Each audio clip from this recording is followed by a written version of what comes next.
नमस्कार, मैं नेहा। आप देख रहे हैं नया भारत टीवी पे। आज का मुद्दा, क्या चिराग पासवान ने मोदी को बैकफुट पर लाने का प्लान तैयार कर लिया है? चिराग ने पहले यूपी में होने वाले 10 विधानसभा सीटों पर चुनाव लड़ने का ऐलान किया। अब वे झारखंड में चुनावी तैयारियों में जुट गए। तो क्या कुछ दिन पहले जो उनके पार्टी के अंदर कथित टूट की खबरें आ रही थी, उससे आहत होकर उन्होंने बीजेपी पर दबाव बढ़ाने की तैयारी शुरू कर दी है, या बीजेपी के साथ जाने पर दलितों का जो भरोसा उनमें कम हुआ है उसे वे वापस पाना चाहते हैं, या क्या है पूरी कहानी? इसे समझने के लिए हमारे साथ मौजूद है नया भारत टीवी के editor in chief Raj Kapoor जी। राज कपूर जी, तो मेरा पहला सवाल आपसे यही होगा कि जिस तरीके की बयानबाजी इस समय चिराग पासवान जी कर रहे हैं, कुछ दिन पहले नीतीश कुमार जी भी इसी तरीके के कुछ बयान दे रहे थे, तो क्या ये दोनों मिलकर बीजेपी पे कोई दबाव डालना चाहते हैं इस समय जब झारखंड में चुनाव होने वाले हैं? देखिए नेहा, एक बात जो यहाँ समझने वाली है वो ये है कि झारखंड चुनाव के तारीखों का ऐलान हुआ नहीं है कि झारखंड में जो एनडीए के सहयोगी दल हैं केंद्र सरकार में, जैसे नीतीश कुमार और चिराग पासवान, आपने जिन दो नामों का जिक्र किया, मैं उन्हीं दोनों का जिक्र कर रहा हूं। ये दोनों नेता पूरी तरह से झारखंड के रण में उतर चुके हैं। हालांकि नीतीश कुमार की जब जिस दिन बात हुई थी, मैंने उस दिन भी कहा था कि नीतीश कुमार का कोई बहुत बड़ा महत्व झारखंड के चुनाव में नहीं है, लेकिन वे कुछ सीटों पर चुनावी नतीजों को प्रभावित कर सकते हैं। ठीक उसी तरह चिराग पासवान का भी झारखंड में कोई बहुत बड़ा राजनीतिक महत्व नहीं है, लेकिन वे भी कुछ सीटों पर चुनावी नतीजों को प्रभावित कर सकते हैं। अब यहाँ बात है कि चिराग पासवान आखिर इस तरह के बयान क्यों दे रहे हैं। मैं दर्शकों को बता दूं कि पटना में चिराग पासवान ने अपने पार्टी के एक कार्यक्रम में कहा कि जिस दिन दलितों के हितों की रक्षा में नहीं कर पाया और जिस दिन दलितों के आरक्षण पर आंच आई, उस दिन मुझे कुर्सी को त्यागने में थोड़ा भी वक्त नहीं लगेगा, मंत्री परिषद छोड़ने में, मंत्रालय से इस्तीफा देने में मुझे कोई टाइम नहीं लगेगा। मीडिया में ये खबरें सुर्खियां बनी और चिराग पासवान की ये खबर खूब चली, लेकिन मैं उस कार्यक्रम की एक और बात बताता हूं जो मीडिया में ज्यादा हाईलाइट नहीं हुई। चिराग पासवान ने ये तो बताया कि अगर दलितों की रक्षा हम नहीं कर पाए या उनके हितों का हनन हुआ तो हम मंत्री परिषद छोड़ सकते हैं, लेकिन उन्होंने ये भी कहा कि हमारे पिता रामविलास पासवान भी दलितों के साथ अन्याय सहन नहीं कर सकते थे, और जब दलितों के साथ अन्याय हुआ तो उन्होंने मंत्री परिषद को छोड़ दिया। और उन्होंने ये भी बताया कि हमारे पिता श्री रामविलास पासवान स्वर्गीय, उन्होंने एनडीए के साथ के शासन काल में भी मंत्रालय पद संभाला है। मतलब उनका सीधा इशारा जो था कि हमारे पिताजी कांग्रेस के साथ भी सरकार में रह चुके हैं, तो इसका सीधा मतलब है कि मुझे भी अगर दलितों की रक्षा नहीं कर पाया तो कांग्रेस के साथ जाने में कोई गुरेज नहीं है। ये सबसे बड़ी खबर है और ये सबसे बड़ा बयान इस पूरे घटनाक्रम में निकलकर सामने आ रहा है। तो इससे ये बात स्पष्ट है कि चिराग पासवान कहीं ना कहीं केंद्र सरकार पर दबाव बनाने की कोशिश कर रहे हैं, और वो दबाव क्यों बनाया जा रहा है इसके भी दो कारण हो सकते हैं। पहला कारण, चिराग पासवान जब से केंद्र सरकार में मंत्री बने हैं, दलितों के बीच में एक परसेप्शन बना है कि चिराग पासवान बीजेपी के साथ चले गए हैं। वो बीजेपी जो संविधान खत्म करने की बात करती थी, आरक्षण खत्म करने की बात करती थी कथित तौर पर, तो दलितों का एक धड़ा उनसे नाराज हो सकता है। तो हो सकता है वो दलितों को साधने का प्रयास कर रहे हो। और दूसरा, जब उन्होंने देखा कि हेमंत सोरेन जहां की मुख्यमंत्री हैं झारखंड में, वहां नीतीश कुमार भी तोल मोल कर रहे हैं, वो भी सक्रिय होकर भारतीय जनता पार्टी पर कुछ सीट लड़ने का दबाव बना रहे हैं। तो अगर वे दबाव बना सकते हैं तो चिराग पासवान दबाव क्यों नहीं बना सकते, यही सोचकर चिराग पासवान शायद इस तरह के बयान दे रहे हैं और इन बयानों के जरिए वे मोदी शाह या यूं कहें कि केंद्र सरकार और भारतीय जनता पार्टी पर दबाव बनाने का प्रयास कर रहे हैं। तो क्या राज कपूर जी, जनता को ये बात समझ में नहीं आ रही होगी कि जब इतना बड़ा बयान चिराग पासवान जी ने दिया कि मैं मंत्री पद से इस्तीफा भी देने को तैयार हूँ कि अगर किए हुए वादे को हमारी जो पार्टी है वो पूरी ना कर सके तो क्या ये दलितों से वोट बैंक जीतने के लिए नहीं किया जा रहा है? मैं जो एक बात बता दूं दर्शकों को कि बिहार की राजनीति में जाति बहुत प्रभावी है।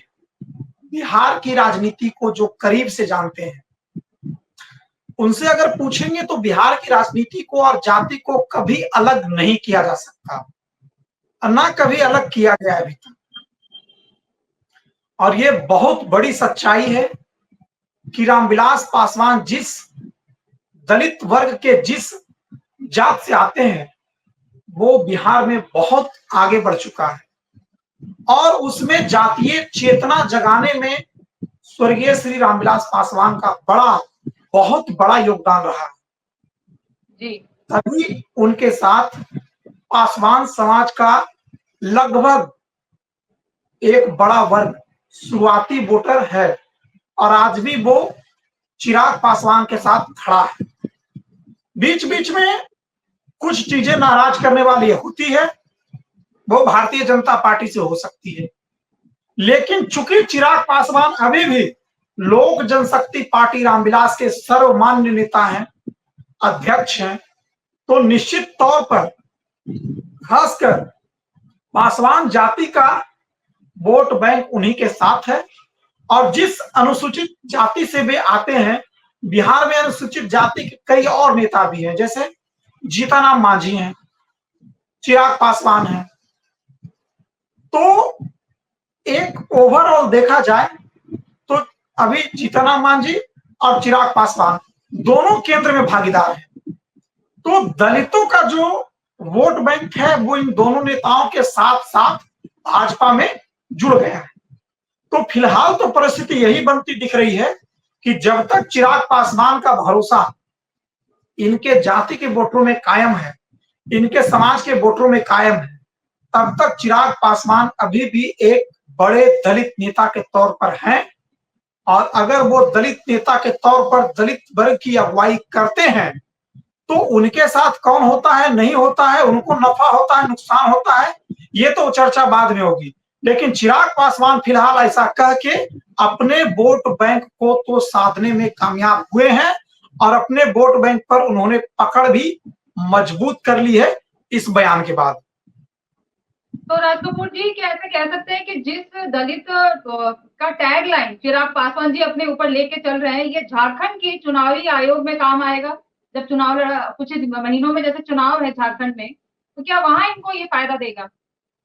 झारखंड में भी देखिए, वहां तो आदिवासियों का एक बहुत बड़ा वर्ग है और आदिवासियों के साथ साथ SC ST OBC जिसको पिछड़ा वर्ग, अनुसूचित जाति और अनुसूचित जनजाति कहते हैं, उनका एक बड़ा जनसंख्या वर्ग है चूंकि बिहार से सटा भी है। तो बिहार के जो झारखंड से सटे जिले हैं वहां निश्चित तौर पर बिहार के नेताओं का तो प्रभाव है। और चिराग पासवान न सिर्फ बिहार के दलित नेता बल्कि अब तो केंद्रीय स्तर पर भी वो दलित नेता के तौर पर उभर चुके हैं जब से वो केंद्रीय मंत्री बने हैं। तो झारखंड में जो दलित वर्ग है वहां दलितों का कोई बहुत बड़ा नेता केंद्रीय स्तर पर नजर नहीं आता। इस गैप को पाटने के लिए भारतीय जनता पार्टी चिराग पासवान का इस्तेमाल झारखंड में कर सकती है, लेकिन चिराग पासवान झारखंड में भारतीय जनता पार्टी से मोल भाव करने के प्रयास में है और ये मोल भाव कितना कारगर हो सकता है या कितना कारगर हो पाएगा ये सीट शेयरिंग पर डिपेंड करता है। तो जिस तरह से सीट शेयरिंग होगी उसके बाद ये कहा जा सकता है कि चिराग पासवान भारतीय जनता पार्टी के साथ झारखंड के चुनाव में दलित वोट बैंक को भारतीय जनता पार्टी के साथ ला पाते हैं, या अगर अकेले लड़ते हैं तो अपने साथ ला पाते हैं। दोनों ही परिस्थितियों में अगर चिराग पासवान अकेले लड़ते हैं तो चिराग पासवान के साथ दलित वोट बैंक जुड़ेगा, और अलग भारतीय जनता पार्टी के साथ गठबंधन में लड़ते हैं तो भारतीय जनता पार्टी के गठबंधन के साथ दलितों का वोट बैंक जुड़ेगा। इतना तो स्पष्ट है, तभी चिराग पासवान नीतीश कुमार की तरह झारखंड में एक्टिव हो गए हैं। तो राजकुमार जी, किस तरीके का आश्वासन बीजेपी ने दिया था चिराग पासवान को, जिनके कार्य ना पूरा होने के कारण वो इतनी बड़ी बयानबाजी कर रहे हैं कि अगर नहीं हुआ पूरा तो मैं अपने मंत्री पत्र से भी इस्तीफा दे दूंगा? नहीं, कोई वो मतलब कि लोग लालच या कोई मतलब उस तरह की देने की बात नहीं थी। बात ये थी कि जिस समय 2024 के लोकसभा चुनाव चल रहे थे, आप याद करिए उस दौर को, जनता भी जानती है जी। विपक्ष ने, इंडिया गठबंधन ने एक बड़ा सिगुफा छेड़ा और उसका मुझे लगता है कि कहीं ना कहीं फायदा मिला।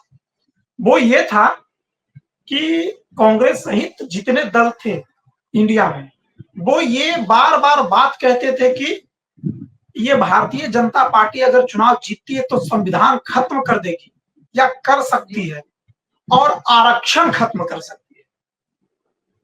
तो आरक्षण तो दलितों को है, और अगर उनका आरक्षण खत्म हो जाएगा तो उन्हें तो नुकसान होगा। इसी बात को लेकर के बिहार में, उत्तर प्रदेश में, झारखंड, पश्चिम बंगाल, हिंदी भाषी क्षेत्रों में भारतीय जनता पार्टी को काफी नुकसान उठाना पड़ा। दलित वोट काफी छिटक गया। जो आरक्षण का लाभ उठाते थे, खासकर ग्रामीण क्षेत्र के लोग, वो भारतीय जनता पार्टी से दूरी बना लिए। इसका तो नुकसान भारतीय जनता पार्टी को मिला, लेकिन बिहार में 40 में से 30 सीटें एनडीए जीतने में कामयाब हो गई, और 10 सीट इंडिया गठबंधन के खाते में गई, जिसमें 9 सीट इंडिया गठबंधन और एक पप्पू यादव निर्दलीय जीते पूर्णिया से। तो बिहार में यह परसेप्शन नहीं चल पाया। उत्तर प्रदेश में चला, झारखंड में भी चला, पश्चिम बंगाल में भी चला, लेकिन ये परसेप्शन बिहार में इसलिए नहीं चल पाया क्योंकि बिहार में दलितों का बड़ा नेता एनडीए के साथ था। 2 बड़े नाम तो मैं बता ही देता हूं, चिराग पासवान और जीतन राम मांझी। तो इनके रहने से दलित vote bank Bharatiya Janata party के साथ जुड़ गया, जिससे बिहार में उन्हें उतना नुकसान नहीं मिला। तो चिराग पासवान केंद्र में मंत्री बन गए, जीतन राम मांझी भी केंद्र में मंत्री बन गए। तो जो लोगों ने वोट दिया इनको इसीलिए कि दलितों की रक्षा करेंगे, हमारा आरक्षण खत्म नहीं होने देंगे, संविधान बदलने नहीं देंगे, ये चिराग पासवान पे और जीतन राम मांझी पे दबाव है। क्योंकि हर पार्टी का अपना एक वजूद होता है। भारतीय जनता पार्टी के साथ सत्ता में रहना उनकी मजबूरी हो सकती है, लेकिन उनका जो बड़ा वोट बैंक है वही तो उनकी असली पूंजी है। और वोट बैंक को साधे रखना, बचाए रखना, जोड़े रखना, ये सत्ता में बने रहने से ज्यादा जरूरी है किसी दल के लिए। तो चिराग पासवान अपने वोटरों के जो एजेंडे हैं, उनके जो नफे और नुकसान है, उनका जो राजनीतिक महत्वाकांक्षा है, उसे बचाए रखने के लिए, उसे मजबूत करने के लिए, उनको दिलासा देने के लिए, उनको भरोसा देने के लिए, उनका विश्वास जीतने के लिए